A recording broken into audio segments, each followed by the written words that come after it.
Welcome to the Trust Factor Radio, bringing you interviews and insights to unlock the power of the subconscious mind to create authority, credibility, and trust. With your host, the Authority Architect and best-selling author, Neil Howe. Hello and welcome to the show. This is your host, Neil Howe, and today my special guest is David Finberg. He is the owner of Peaks Digital Marketing in Denver. And Peaks Digital Marketing specializes in SEO and online lead generation for online businesses, allowing you to be found on Google for top search terms and queries. Drive more traffic, leads, sales, and impressions to your website, regardless of your market or competition. And David's going to tell us all about the kind of work he's been doing recently with his clients. So welcome to the show, David Finberg. Hey, thank you, Neil. Appreciate you having me on today. Well, tell us a little bit more about yourself and Peaks Digital Marketing and how that came about. Sure. So, when I was 9 or 10 years old, I just was glued to the computer screen. And I actually started making websites for family and friends, just kind of in my spare time after school, Friday nights, weekends. You couldn't keep me away from the computer, and that passion, just kind of, I kept it with me wherever I went. I actually have a somewhat of a diverse background. My first job was actually a master Mercedes mechanic back when I was 18 or 19 years old. But over time, I really started to double down on the technology side of things. And, everyone would say, well, you make such great websites, and you love being on the computer and you love doing this stuff. Why don't you just do it full time? And it wasn't something that I had initially picked up right away. I was still kind of figuring out my direction in life and where I wanted to go and in my interests. But I also felt like, the writing was on the wall. This is something I had been doing, since I was a kid. And it was time to really break into the industry. And what I noticed was that, there were a lot of, I don't know if you guys remember back in the early 2000s, there was, to do SEO back then, you basically just put some keywords on your website and boom, you're ranking on Google. And over time, what I noticed was like you'd perform some searches on Google, but you really weren't finding good websites, good content, like a good experience, right? That really helped you answer the query. It was more of like spam, like, okay, well, great, this person has their keyword, on the page 10 times, but the content on the page really doesn't help me too much. And that's kind of where the conception, it's kind of like where the initial idea for Peaks Digital came about. Our whole mantra is to make the web a better place and make it a less of a spammy environment for users at a time when the web was kind of taking a direction like that. And, since then, Google's changed quite a bit, but I think my purpose in life is to help people. As everyone knows, the market is shifting towards, an online only experience. It used to be important to have a storefront, now not so much. And yeah, just kind of combine the passion that I had for making websites and helping people in tandem with, the desire of the market, which was, to have a better user experience for people searching. And that's kind of how the idea came about. Right. And it's great to see people like yourself that really just fall into something that makes sense for them, that you have a passion around. And obviously, if you're able to do that, along with helping people as well solve problems, then, that's the bonus. You can get paid for that kind of stuff. So talk to me about the kind of clients that you help. What kind of markets do you really find yourself working with? Sure. So, we work with a lot of e-commerce stores, lawyers, doctors, mental health experts. We try to take on break into markets and take on clients that, have a positive impact on the world. And so we don't necessarily stick to any one market. As you can see, it's kind of varied, right? Like, an e-commerce store versus a lawyer. I'm sure those are very different markets, and that's true. But what we do is we actually, research and and vet the market and really take a look and make sure that, we can provide some value. And if we can, we feel like it's a good fit. But, e-commerce has really been a stronghold for us, in the sense of, you can drive a lot more traffic when you have a lot more products and services on your website. And so we tend to, one of our biggest clients is an e-commerce store that specializes in software. So if you're, a mom, son, daughter, student, and you need Microsoft Word, or you need Microsoft Office, or you need, you're an IT guy and you need a cloud service for your company. We basically took a store called Royal Discount and quadrupled their traffic. They started out and they really weren't getting many sales. They weren't getting many inquiries. Their daily traffic was under 100 visits. And now we've got them up to, I think it's like 700 or 800 organic visits a day. The traffic value is about $40,000, which is a 10x for the investment that they made. And yeah, it's I like to tell people, look, if you have a great website, a great product, and a great service, and you just need to get it out there, we're your firm. We can really help you dial in.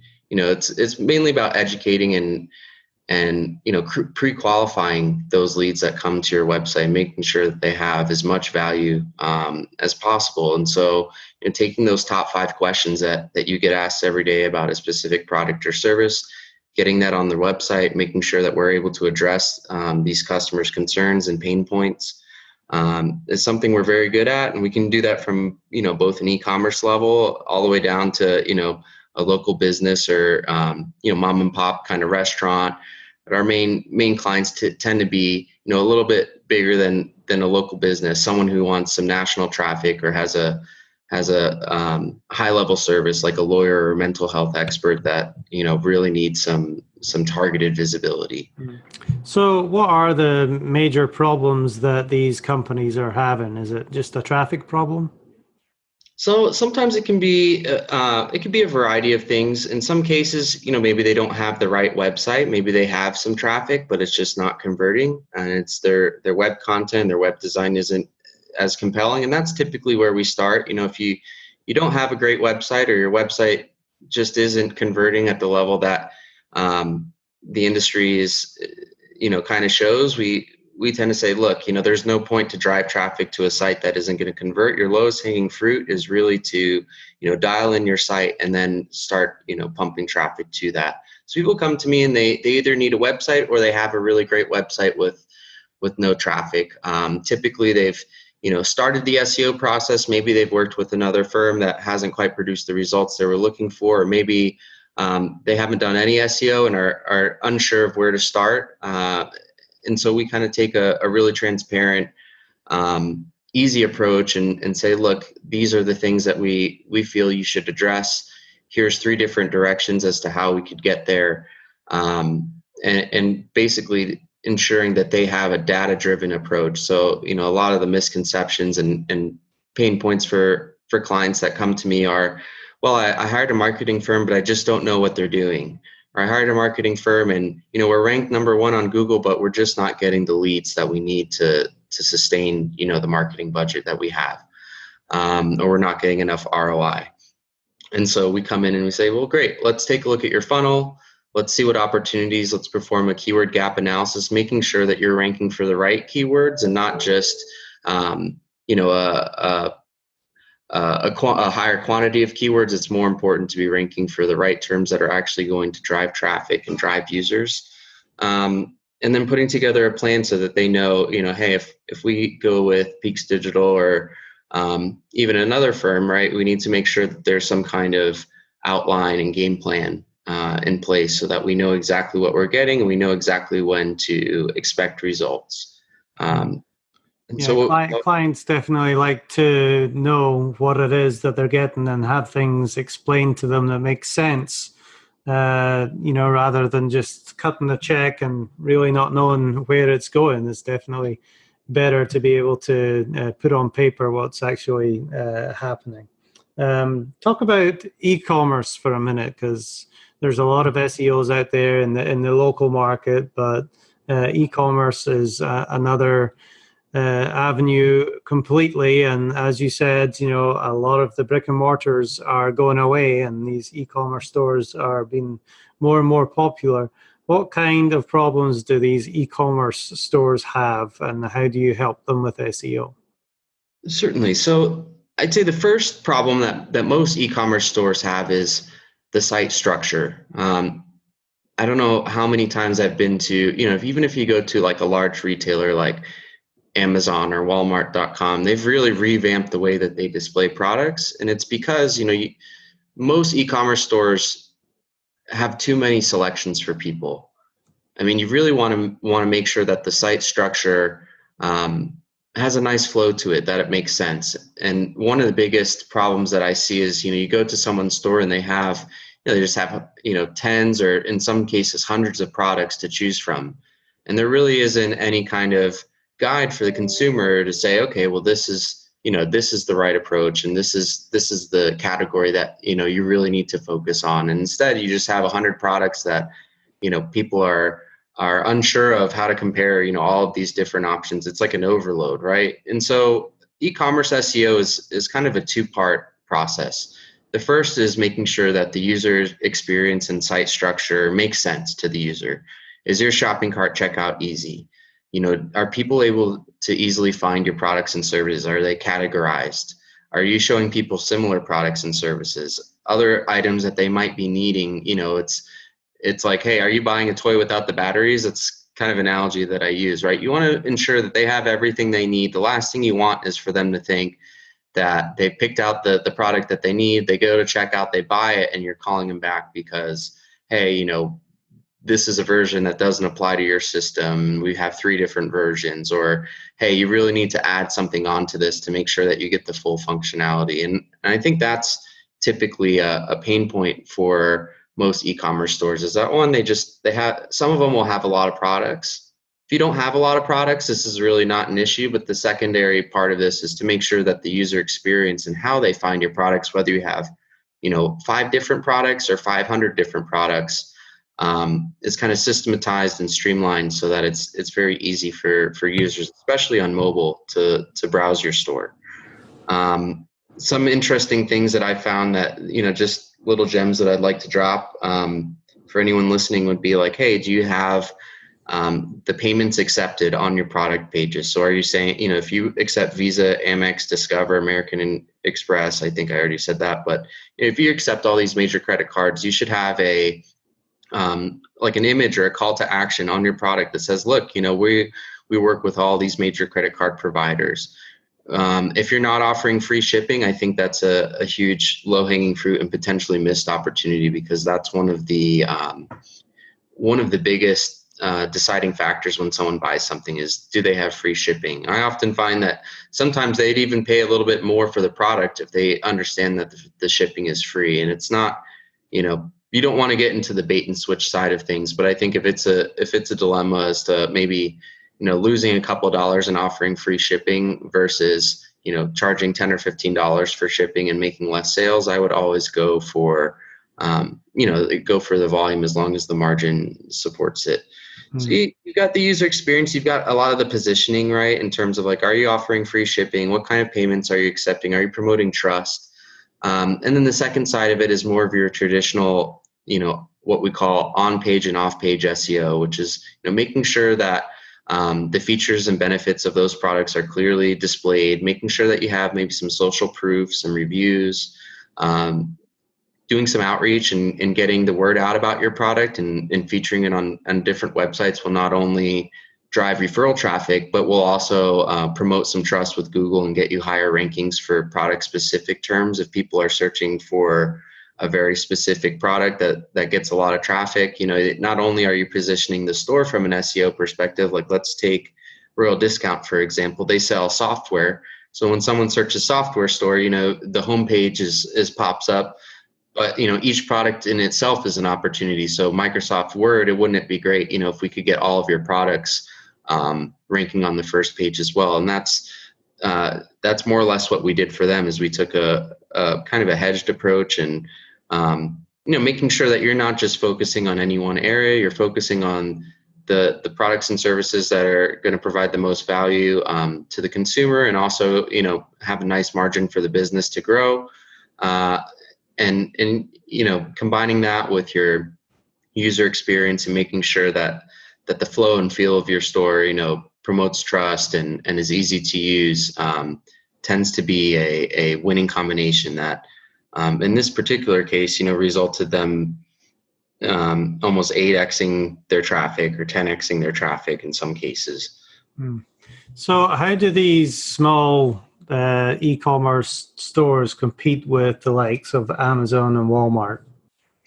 So that's a great question. In today's world, we have multiple search engines, right? So Google is obviously the most popular, but Amazon is, technically considered a search engine too.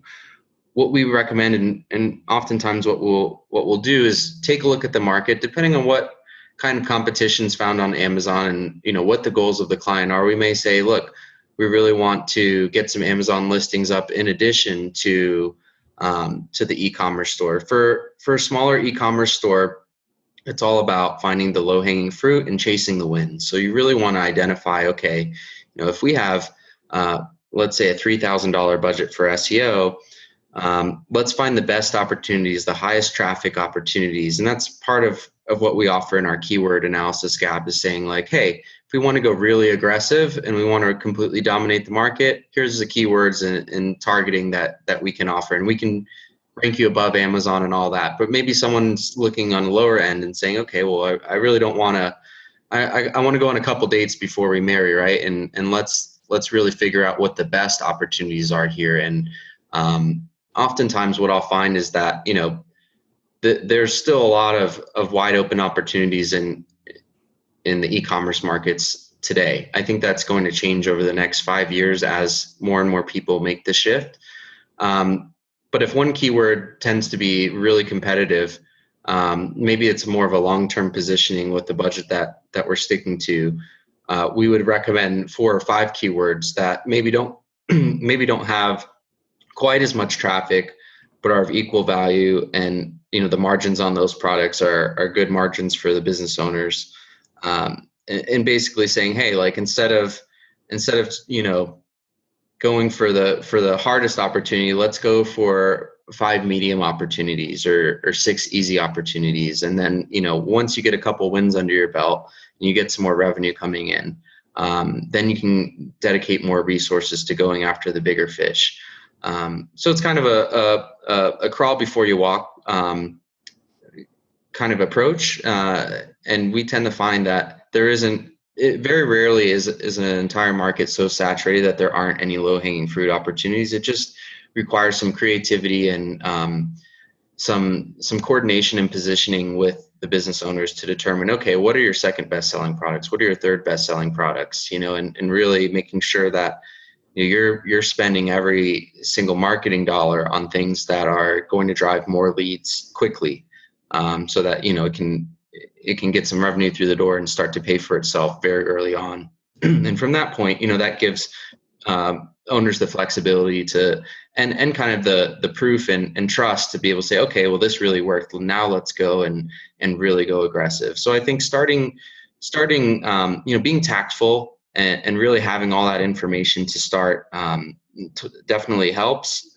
And in very limited cases, there might be a market that's just completely saturated, where, hey, Amazon's dominating all the listings for this, or there's some really big players that we're not going to be able to go up against, just stepping our foot into the door. That said, there are a lot of really great things going on in SEO right now that are, Google is trying to provide a competitive advantage to everyone. It wants everyone on their platform to benefit. And as long as your content and products and services are creating value, you still have a great chance to go up against some of these bigger guys. It's just a matter of how you're going to do it. And are you, if it's David versus Goliath, you got to be a little, you've really got to be tactful and informed before you kind of pull the trigger on a certain keyword, topic, phrase, product, or service. And I think that seems to be a big value add for a lot of businesses when they come to me and they say, well, we really want to rank for this. And I say, well, this is a very, very valuable key term, but it could be very aggressive, right? And we need to maybe consider a couple of these other terms. And what do you think about that? And if they say, no, we really want to go aggressive on it, we can do that. It might cost more, but it can be done, and you're going to see a nice return off of that. That said, maybe there's a couple other opportunities that, we're overlooking or placing, maybe we're placing a bigger bias on this one big sexy product when we should be, from an ROI perspective, from an ROI and marketing perspective and timeliness perspective, going for a couple smaller opportunities first, building more of a foundation for your website. And then that makes going after the bigger opportunity a little bit easier for you guys. Right. I see a lot of businesses just really want to go for that, the big keyword all the time, but it does make sense to, start at the foundation, like you said, and really build yourself up before, Google gives you the authority to say, okay, this site's getting traffic. It's, people are buying things from this site. They're going to give you that authority. And that's when you start to go for those big terms. Tell me, David, what kind of products or sites, niches are working really well with e-commerce right now? So it's funny. Software as a service has been a big one. Infrastructure as a service, so like cloud services. So it seems like people are moving a little bit away from buying like on-premise, and you can actually have computers in the cloud that are more powerful and provide businesses with a little bit better resources at a cheaper price. So that's a huge market that I think is going to just explode over the next 5 or 10 years. CBD and hemp has been a really big one for us. So selling, it's a supplement called CBD. It is from cannabis, but it doesn't contain any THC. That's just huge. It's there's just not enough of it right now. I'm trying to think of another good example for e-commerce. Supplements. So if you sell, I know a couple people in the supplement industry that sell like hearing supplements or energy supplements. Those seem to be doing pretty well. You name it. We've done all kinds of different e-commerce stuff, but I think right now the software has been the biggest next to hemp, which is the CBD and hemp. Those actually could be a tie. I mean, because the hemp is just such a high value or high dollar product. Software, we get a little more sales, but hemp is it's selling off the shelf faster than we can get it in the store. So, well, that's a good thing. Talk to me about that market then, where there's, high demand for the product. If I wanted to get into that kind of market right now, what might my steps be? Sure. So a great way, if you don't have a website, but you have a product or you have a service, I'll dive into a couple different aspects of what I'm seeing right now with CBD and hemp online. There's 3 different types of hemp, right? Or 3 different mediums that you can consume hemp. You can have it as like a flower, which is more or less the plant, right? Just like a raw flower. You can have an extract. So that's someone taking that flower and refining it down to its purest form. So it'd just be like basically pure CBD and what they call phytocannabinoids, which have an inherent benefit to what they call the endocannabinoid system of the human body, and which is also found in all mammals and vertebrates. So forgive me if I'm losing you here, but you've got flower, you've got extract, right? Like an oil, a vape pen, something like that. And then you've got isolate, which is another form of extract, but is more or less a powder. It's a little less therapeutic than what you would find in consuming like an oil or a raw flower, but is insanely popular right now in e-commerce stores, head shops, dispensaries. I mean, the crazy thing is it doesn't have any THC. So a lot of dispensaries can't sell it. So we're in Denver, Colorado. Some consider this the capital of legal cannabis in the United States right now.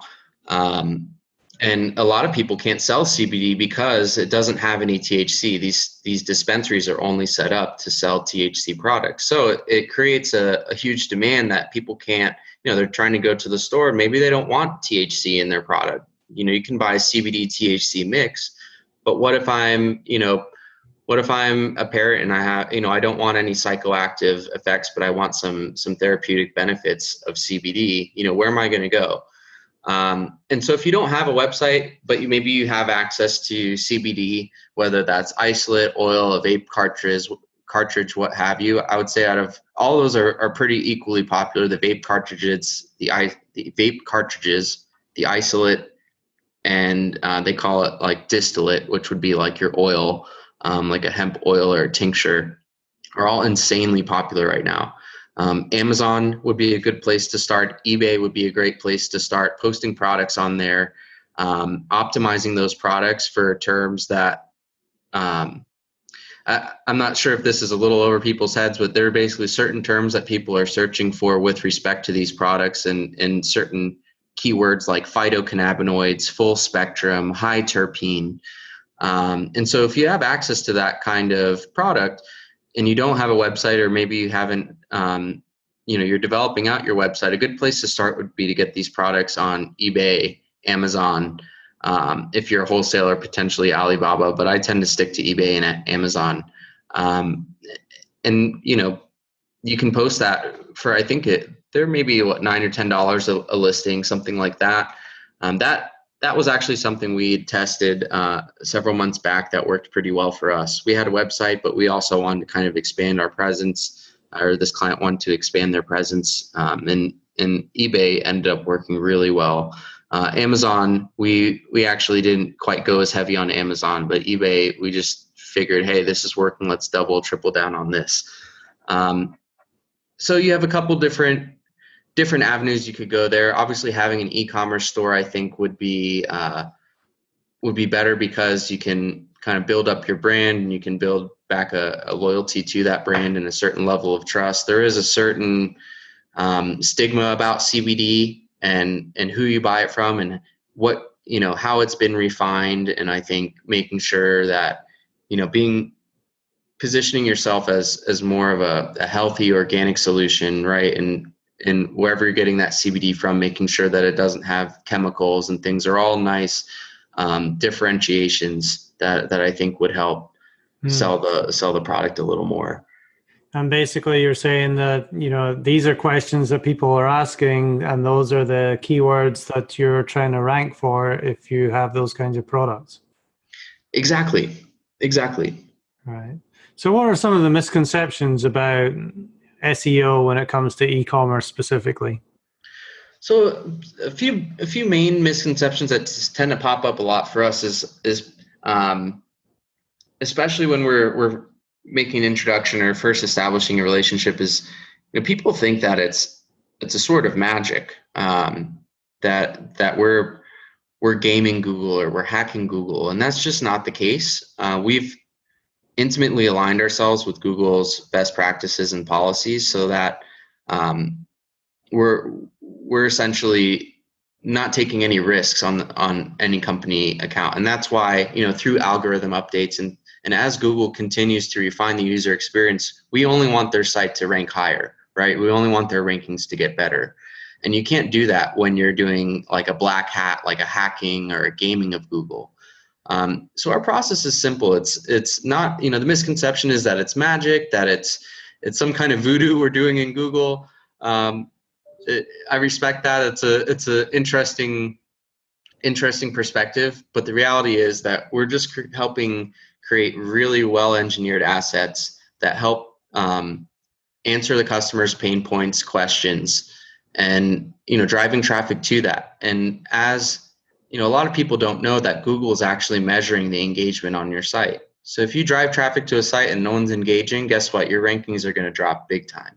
However, if you have a really well engineered website with content that speaks to the 5 or 6 questions that those users typically have, you've got, your payment processing is set up. You're saying, look, we accept all these credit cards. Here's the features and benefits. having a great support call to action, making sure that the customer is going to feel taken care of when they hit that buy button, is half the magic, right? And the other half is doing outreach and things that allow the promotion of that website. So in short, for anyone that thinks SEO is magic, it's not. It's just creating really great content, really great assets, making sure that those keywords and pain points are kind of wrapped up on that page, and then doing a lot of outreach to make sure that the word gets spread. Mm-hmm. So if somebody is thinking about getting SEO done for their e-commerce store and they're looking to find a company to do that for them, what kind of questions should they be asking that company? I would definitely ask, the first thing that I always ask, if I'm interviewing someone is like, what are your past successes? What are your past wins? How much have you increased sales, right? So they should have, and this kind of goes back to the data-driven approach, right? They should have data on how their store was doing before and how their store was doing after. And that should be very simple to translate. It should be, hey, here's the organic traffic. It was this in January and we're in July now and it's X. Here's the amount of sales. So questions to ask would be, how much of an exponential increase can I expect and in what time frame? We typically 10 customers on a conservative level, you're going to see pretty big increases within 3 months. If you want to go super aggressive, not many firms promise this, but 1 month is actually a reasonable time frame if you're going really aggressive. But how quickly, the first question is, one, how much have you increased traffic for your other clients? Give me a success story. 2, what was the conversion rate of that traffic? So did you just increase traffic and got them higher rankings, or did that traffic actually convert into more sales? The average e-commerce store is going to convert anywhere in between like 1% and 5%, obviously 1 being on the really low end. Is there any past proof or success that you can say, hey, look, our e-commerce store was a 1.9% conversion rate prior, and now we're at a 10%, or at a 5%. They should be able to tell you some very specific information about the types of successes they've had for their clients. So basically traffic, conversions.